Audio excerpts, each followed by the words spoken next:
Hai, gambar apa ya hari ini? Halo friend, apa kabar kalian? Eh, kok aku lama ndak upload sih? Kok bisa? Mengejutkan. Aku ndak tahu tiba-tiba udah mau sebulan sejak saat itu. Saat itu yang dimaksud. Entahlah friend, cuaca rendeng yang menyelimuti bumi bagian Jawa dengan mendung gelap dan tebalnya ini bikin aku tiap hari jadi ngantuan padahal tidak sedang ngobat. Ngobat sih, palingan cuman CTM gara-gara gabaken. Liburan ini kuhabiskan dengan nonton anime, tidur belasan jam, dan berkhayal menikahi raja dari Asia Barat, kemudian mewarisi tambang minyak yang mereka punya. BTW, hujan-hujan begini rawan masuk angin ya. Temanku dari Batavia sampai kembung 2 hari 2 malam, jadi jangan lupa ambil jatah tolak angin virtual kalian ya. Minum sekarang sampai habis bersama-sama dengan aku. Oke, udah 100-an kata terucap. Mari kita persiapan buat merosting art manusia-manusia gua mungil yang punya jiwa masokis, yaitu kalian. Ini waktunya manggil psikiater ndak sih? Berlututlah di tikar belarak yang sudah disiapkan panitia, saudara-saudara. BTW, disclaimer biar aku ndak dilempari mercon sama bahan peledak lain. Manusia-manusia gue yang pakai hashtag terbalik review artinya udah bersedia untuk diberi komentar dan diobok-obok artnya. Oh ya, ada beberapa yang nanya device apa yang aku pakai. Aku pakai Huion Canvas Pro 13 yang resolusi 2,5K dan Asus VivoBook Pro 14 OLED. Device yang cocok buat kita yang lebih suka gambar di dalam ruangan. Oke, mari kita masuk ke gambar pertama. Dari Mizu 3_. Ini adalah gambar yang berbahaya. Aku akan menyalakan sirine. Aku yakin sebagian besar dari kita akan tertipu dengan mukanya yang cantik kayak bidadari Jerman ini, sehingga membuat kita langsung meledak nafsunya. Akhirnya terbutakan dari hal-hal najis yang ada di sini. Lihat ini, kenapa jarak mata ke hidungnya jauh banget? Alisnya juga jauh ya. Suka social distancing. Wajahnya noleh sedikit ke kanan. Mostly jarak kedua mata sama hidungnya itu sama, tapi karena kita lihat dari POV kiri, jadi mata kanannya jaraknya jadi kelihatan sedikit lebih deket sama hidung. Jadi gambar Baenol ini sebenarnya secara mengejutkan bener-bener menyalahi undang-undang. Ini wajahnya kan miring agak nganan ya. Kalau ditarik garis guidernya, jadi kelihatan kalau mata kanannya, kita sebut mata kanan aja ya karena dari POV kita, mata kanannya itu posisinya lebih tinggi dikit. Jadi kayak jungkat-jungkit di TK Al-Azhar. Oke, kita bawa posisi matanya agak ke kiri dan tambah sedikit rambut di bagian sini. Soalnya aku agak ndak mood benakne pipinya ya. Kita juga perlu mendekatkan alisnya ke hidung, karena tak mungkin kita biarkan dia terlihat seperti salah cukur. Nah, ini bagian yang aku suka. Aku sangat senang Mizu ngasih lighting yang medok banget, meledak-ledak dan super powerful seperti kilatan mercon, sehingga menyamarkan beberapa detail atau yang kita sebut sebagai efek high exposure yang sejujurnya itu sangat memudahkan selama proses rendering. Kita jadi ndak capek-capek mikir banyak detail ya, mending turu habis itu berak kan. Aku suka cara kamu. Dan ini juga bagus karena udah ada subsurface scattering, terutama di pipinya ini. Kita perlu bahas ini sih, apa itu subsurface scattering atau SSS? Kalian sering lihat artis-artis Cina atau Jepang kalau rendering kulit bagian pinggir lightingnya itu dikasih merah-merah kan? Kira-kira kenapa ya? Kulit kita itu semi-transparan. Jadi kalau kesamber cahaya yang kuat, makjriet, cahaya bakal masuk nembus sampai darah, terus dipantulin lagi keluar, sehingga warnanya jadi merah. Biasanya kalau siang-siang panas ngentak-ngentak, kita bisa lihat efek SSS-nya. Atau yang paling gampang itu kita bisa pakai lampu senter, tempelin ke tangan, dan bakal kelihatan cahaya merah menyala gitu. Jadi manusia-manusia gua yang sudah menerapkan rendering pakai SSS, kalian sangat amat kenyot. BTW, buat cahaya sepowerful ini, kita bisa ngasih warna merah yang lebih gacor ya, lebih medok seperti lombok. Aku bukan orang Antartika, jadi kurang tahu model-model pakai scarf, tapi kurasa bakal lebih bagus kalau kainnya dibikin tebel dan lebih ketarik gravitasi gitu. Soalnya ini kayak nyantol di leher atas doang, jadi seperti percobaan bunuh diri. Kasih lipatan-lipatan yang sederhana Dan kita kasih lighting yang kecerahannya disesuaikan sama bagian lain. Dan pundaknya ini sangat lebar seperti kaisar Cina ya. Jadi aku mau bikin dia lebih sempit. Pundak wanita itu kurang lebih setengah sampai satu kepala kita.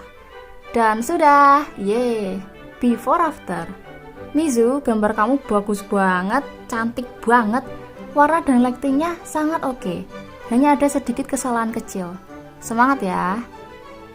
Lanjut dari alf1.n4.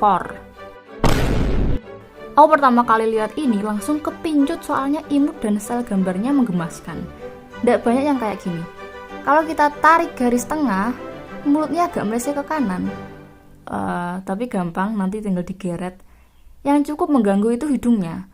Alfi pakai hidung yang bentukannya realistik, bukan cuma garis kayak anime pada umumnya. Tapi lubangnya ini kecil banget. Jangan terlalu hemat oksigen, friend.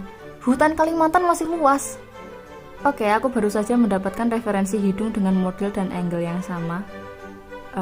Pinjam bentar ya Adobe Stock. Biar sama persis 1.000.000%, kita miringin dulu. Kita bisa lihat lubang hidungnya cukup besar dan ukurannya seimbang dengan keseluruhan hidung. Jadi, kira-kira seperti ini. Terus, biar makin meledak-ledak, kita kasih shading juga. Dan terakhir, kita benerin juga posisi mulutnya tadi. Dan jueng! Before after. Alfi, aku suka gaya gambar kamu. Semangat terus ya. Sebelum lanjut mengocok-ngocok art selanjutnya, mari kita baca traktiran donat minggu ini dari manusia-manusia gua yang budiman. Pertama, dari ayam bakar buat makan. Makasih Yam, aku akan kenyang seharian. Matfu, selamat meditasi Mat. Thanks Mat. Virgin without N. Hai Virgi, typo dikit ndak ngaruh. Ngaruh, jadi ndak perjaka. Thanks Virgi. Padoli. Wow, Sultan. Makasih ya Padoli. Ini mahkota buat kamu. Nih donat, mumpung udah gajian. BTW cara bikin lipetan baju kayak mana? Abis ini ada salah satu art manusia gua yang bakal kita benerin lipetan bajunya. Aku bakal jelasin di situ ya. Oke, itu tadi manusia-manusia gua yang telah menafkahi aku minggu ini. Dan makasih buat top 5 supporters dalam 30 hari terakhir. Aku cinta kalian. Semoga rezekinya lancar dan tidak kena muntah berak. Gambar ketiga adalah dari Ananda Kila_Rex_art. Wow, agak mengerikan ya. Hukum fisika dunia mana yang bisa bikin bentukan bayangannya kayak gini? Of course kita semua tahu cahaya yang terhalang benda akan membentuk bayangan. Hidungnya nemplok di sini loh. Harusnya di sini bayangan semua. Tapi nggak apa-apa, kita bisa perbaiki. Friend, kalau siang-siang daripada buka situs nggak jelas dan kena iklan judul ya, lebih baik kita memperhatikan sekitar. Ngelihat bagaimana bayangan terbentuk. Bagaimana cara cahaya dan bayangan bekerja. Aku sering ke dapur, lihat bayangan botol kecap. Ke belakang rumah, lihat bayangan rainbow. Ada banyak hal yang bisa kita pelajari hanya dengan melihat saja. Karena bibirnya terlalu melorot, aku naikin sedikit agar dia semakin ciamik seperti gadis-gadis Eropa.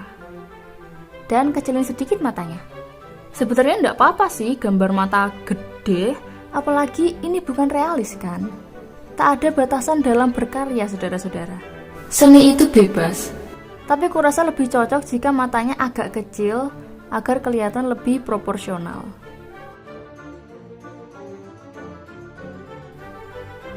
Lanjut maneh gambar taane Madokachi_.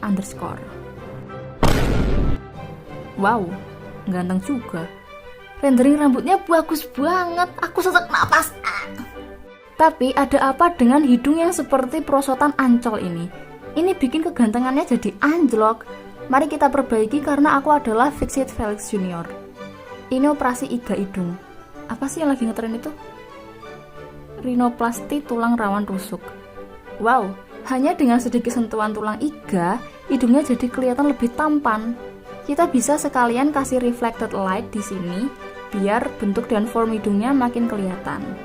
Dan aku pengen memperjelas highlight di matanya. Yang namanya highlight itu pasti terang jedor ya. Yap, udah.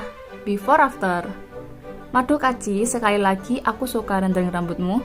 Semangat terus untuk menggambar terstrap ya. skyle____cup. Itu foto yang pertama. Itu foto yang pertama, matanya agak aneh, maaf nggak aku rubah soalnya malas. Sebenarnya ini sikap yang buruk ketika nggak melakukan apa-apa padahal tahu ada yang salah. Jujur, sebenarnya aku nggak terlalu masalah sama matanya yang melayang di atas rambut begini, karena kadang manga atau anime ada yang gitu. Seni itu bebas. Dan aku suka bentuk mata yang menebal ke belakang gini. Tapi sebaiknya biar nggak kelihatan kayak makhluk dunia lain, kita bisa kasih lapisan warna dari rambutnya dengan opacity rendah biar masih kelihatan kalau matanya itu ketutupan rambut. Ini buat memperjelas layeringnya aja. Terus, sweaternya kenapa kayak orang kesetrum? Dia magang di PLN kah? Tiket kilat menuju alam kubur. Dan lipatan bajunya membabi buta plus sokor mato ini belum terlihat benar. Aku tahu gambar lukuan baju itu kesulitannya level dewa ya, susahnya kayak lawan Kaguya sendirian, tapi mari kita belajar bersama. Yang perlu kita ingat adalah, lipatan baju itu ndak harus banyak. Pokoknya jangan beringas dan jangan brutal. Pertama, kita fokus ke bagian-bagian yang kena bayangan aja. Kayak kalau di gambar ini berarti bawah rambut sama bawah tangan. Terus baru kita move ke lipatan. Mostly ada di siku sama cat tag. Kalau bagian lain tinggal menyesuaikan aja. Menyesuaikan sama pose. Kita juga perlu bayangin bagian-bagian yang kena tarikan itu mana aja. Lipatan itu bentuknya segitiga-segitiga BTW, biar mempermudah. Sebaiknya kita sering amati kain. Paling deket itu baju kita sendiri deh. Kalau pakai baju, jangan asal pakai terus langsung genjot motor. Coba ngaca dulu. Amati bagaimana cara kain bekerja. Dan ketika ketemu orang, jangan langsung ngajak sabung atau ngajak dia makan geprek. Amati pakaian mereka, amati lekukan-lekukannya. Orang yang suka gambar itu belajarnya dari mengamati hal-hal yang ada di sekitarnya. Sumpah kayak sopo toh, mana sih motor banget. Lanjut, kita kasih reflected light, benerin kakinya sedikit, dan jadi hore, before after. Skyle Cup, aku sangat menghargai karena kamu gambar full illustration, full background. Nggak banyak orang yang berani gambar full illustration. Warnanya juga keren, tetap semangat ya. Art keberapa ini? 6. Kenzi Nirwasita .p.p. Ini hanya pas udah balik. Mata yang segede bohlam ini khas banget manga shoujo tahun 90-an. Masa muda ibuku. Kita tidak akan mengubah stylenya meski banyak yang udah meninggalkan style ini. Kita hanya sedikit membuatnya lebih rapi dan gurih. Aku lebih menaruh perhatian ke rambutnya karena aku adalah seorang penjilat rambut. Ini cukup berantakan. Line art di tengah-tengah yang mengganggu dan serabut-serabut helaian yang mengganggu juga. Menurutku, buat bikin gambar rambut yang gurih dan pantas dikokop, kita sebenarnya tidak perlu amat line art di bagian dalam. Sebenarnya gampang kok, kita nggak perlu repot-repot ketika rendering rambut. Aku akan tunjukkan. Kita blok dulu semuanya pakai warna dasar dan ambil warna lebih tua sedikit buat shading. Kita bisa nunjukin flow rambut dan bahkan layer-layer rambut lewat permainan warna aja. Dan hasilnya juga lebih smooth. Tinggal kasih warna lebih gelap di bagian-bagian yang nggak menonjol, terus gambar random pakai warna muda di atasnya. Dan perjelas bentuknya dengan warna yang lebih gelap. Coloring rambut sebenarnya sangat sederhana, dan jangan lupa memberikan highlight sebagai micin pelengkap. Gila, setelah dikasih highlight langsung memancarkan aura gurih kayak nasi padang. Masya Allah. Line art biasanya cuma aku pakai buat area luar aja, buat outline rambut. Dan jeder, jadi before after. Lihat deh, gurih banget bro, sangat mengocok nafsu, pengen ngemut. Oke, terakhir, part yang paling kita tunggu. Siapakah MC gua kita minggu ini? Seorang sepuh dengan skill dewa yang bersembunyi di bagian paling gelap gua kita. BTW, menurut kalian sesi sepuh ini mending sebutin satu sepuh aja atau langsung dua? Selamat kepada awa._wa. Aku ndak bisa berkata-kata saking bagus dan imut gambarnya. Harusnya di part ini aku diem aja ndak sih? Wow. Sebenarnya aku jarang lihat tipe art imut yang tekniknya kayak gini. Ini perpaduan yang mengocok nafsu. Art-art super imut tapi kolornya mendekati painting. Ini adalah bentuk anime jika tayang di zaman Renaissance. Aku siap mengagumi kamu Awa, dan kutunggu masterpiece selanjutnya. Pelantikan MC minggu ini. Terima mahkota ini ya. Oke, itu tadi beberapa art yang bisa kita review minggu ini. Jika ada tambahan atau koreksi komen aja ya. Mari kita sharing, diskusi, dan belajar bersama. Tapi of course tetap saling menghormati, oke? Kalau ada yang tawur nanti tak baca istok-istok. Semoga bermanfaat. Makasih udah nonton dan jangan lupa subscribe biar aku bisa makan enak. Dadah.